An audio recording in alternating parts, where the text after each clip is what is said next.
How to spread moss.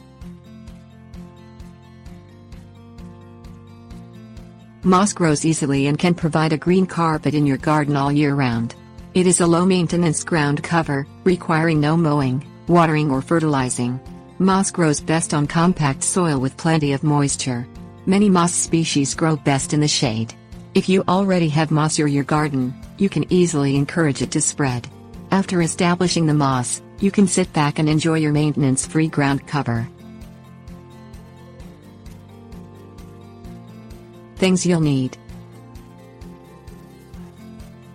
powdered sulfur optional, spade or butcher knife, rake or hoe optional, water, blender. Conduct a soil test to check the pH level of your soil. Your local cooperative extension office will usually test your soil pH for a small fee.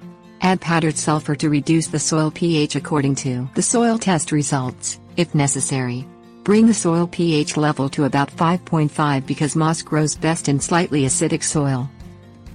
Use a spade or a butcher knife to dig a piece of moss the size of an outstretched hand.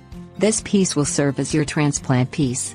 If you don't have moss already growing in your garden, you can buy moss transplant pieces from garden centers. Remove any plants that grow in the site where you want to grow the moss. You can use a rake, a hoe, or remove them by hand. Choose a site where moss is already growing for a better chance of success.